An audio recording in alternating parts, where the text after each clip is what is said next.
নমস্কার। আমরা তো সবাই জানি যে পদার্থের তিনটি অবস্থা আছে, তাই না? কঠিন, তরল আর গ্যাসীয়। কিন্তু এই গ্যাসীয় অবস্থাটা কিন্তু বেশ মজার আর একটু অন্যরকম। মানে কঠিন বা তরলের মতো এর কোনো ধরাবাঁধা আকার বা আয়তন নেই। এর অণুগুলো যেন মুক্ত পাখির মতো স্বাধীনভাবে ঘুরে বেড়ায়। তো আজকে আমরা গ্যাসের এই অদ্ভুত আচরণ আর তার পেছনের একটা দারুণ সূত্র নিয়ে কথা বলবো। এই পুরো আলোচনায় আমরা ধাপে ধাপে এগোব। প্রথমে একটু ঢু মারব গ্যাসের অদৃশ্য জগতে। তারপর বুঝব চাপ আর আয়তন জিনিসটা আসলে কি। এরপরই আসবে রবার্ট বয়েলের সেই বিখ্যাত সূত্র, সেটার গাণিতিক রূপ দেখব, আর সবশেষে দেখব আমাদের চারপাশেই এর কি দারুণ সব উদাহরণ ছড়িয়ে আছে। তো চলুন শুরু করা যাক গ্যাসের এই অদৃশ্য জগৎ দিয়ে। দেখুন, গ্যাসের অণুগুলোর মধ্যে আকর্ষণটা এতটাই কম যে ওরা একে অপরকে প্রায় পাত্তাই দেয় না, স্বাধীনভাবে ছোটাছুটি করে। ঠিক এই কারণে ওদের কোনো নির্দিষ্ট আকার বা আয়তন থাকে না। গ্যাসকে যে পাত্রেই রাখা হোক না কেন, ওর অণুগুলো কিন্তু পুরো পাত্রটা দখল করে নেয়, আর সেই পাত্রেরই আকার ধারণ করে। এখন গ্যাসের এই আচরণ বুঝতে গেলে দুটো শব্দ আমাদের খুব ভালো করে জানতে হবে। একটা হলো চাপ আর একটা আয়তন। চলুন তো দেখে নিই এগুলো আসলে কি বোঝায়।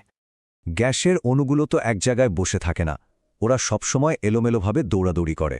আর এই ছোটাছুটির সময় ওরা যে পাত্রে আছে তার দেওয়ালে গিয়ে অনবরত ধাক্কা মারতে থাকে, ঠিক যেমনটা এখানে দেখা যাচ্ছে। পাত্রের ভেতরের দেওয়ালে প্রতি একক জায়গায় এই অণুগুলো যে পরিমাণ বল দেয় তাকেই আমরা বলি গ্যাসের চাপ বা প্রেশার। এই চাপটা সাধারণত পাস্কাল বা অ্যাটমসফিয়ার এককে মাপা হয়। আর গ্যাসের আয়তন বা ভলিউম, ওটা তো আরও সোজা।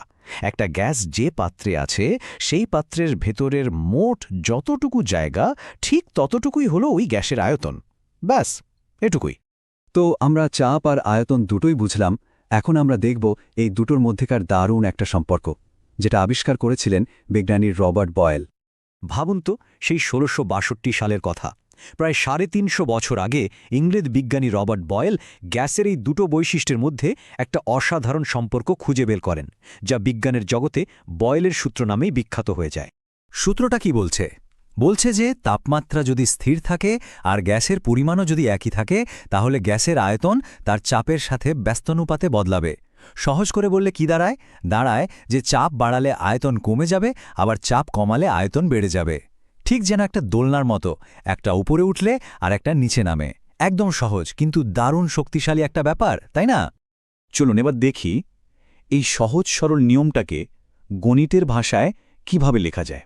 যেহেতু আয়তন বা ভলিউম, যাকে আমরা ভি দিয়ে লিখছি, সেটা চাপ বা প্রেশার মানে পি এর সাথে ব্যস্তানুপাতিক, তাই আমরা লিখতে পারি ভি সমানুপাতিক 1/p। সোজা কথায় একটা বাড়লে অন্যটা কমবে। এখন গণিতের নিয়ম অনুযায়ী এই সমানুপাতিক চিহ্নটা তুলে দিলেই একটা ধ্রুবক বা কনস্ট্যান্ট চলে আসে, যাকে আমরা কে বলছি।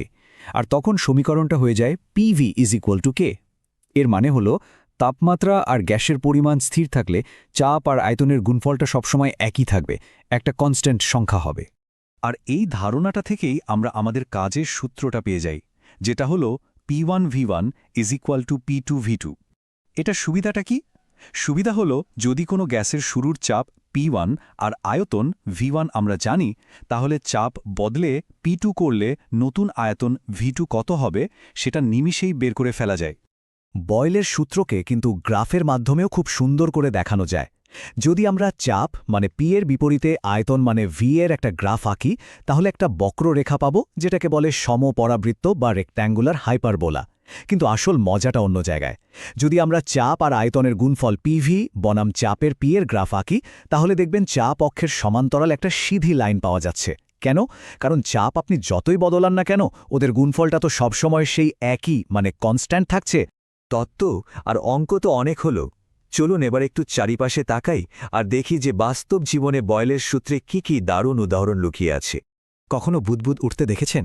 খেয়াল করলে দেখবেন পুকুরের একেবারে তলা থেকে যখন কোনো বুদবুদ ওপরে ওঠে, তখন ওটা আকারে ছোট থাকে, কিন্তু যত ওপরে ওঠে তত বড় হতে থাকে।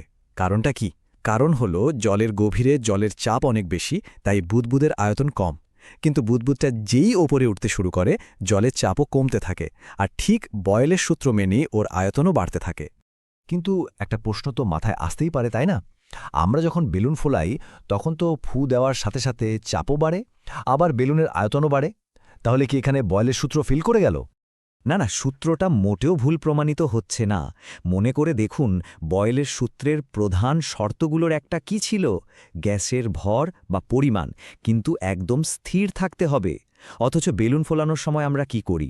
আমরা তো ক্রমাগত নতুন বাতাস ভেতরে ঢোকাচ্ছি, তাই না? মানে গ্যাসের ভর পাল্টে যাচ্ছে, আর যেই মুহূর্তে ভর পাল্টে গেল সেই মুহূর্তে আর বয়েলের সূত্র খাটবে না। বিষয়টা একদম পরিষ্কার। তাহলে আজকের আলোচনার শেষে একটা সহজ প্রশ্ন রইল। বয়েলের সূত্রকে যদি সত্যি হতে হয়, তাহলে কোন দুটো জিনিসকে একদম স্থির বা কনস্ট্যান্ট রাখতেই হবে? আশা করি এই পুরো আলোচনাটা গ্যাসের আচরণ আর বয়েলের সূত্র বুঝতে অনেক সাহায্য করেছে।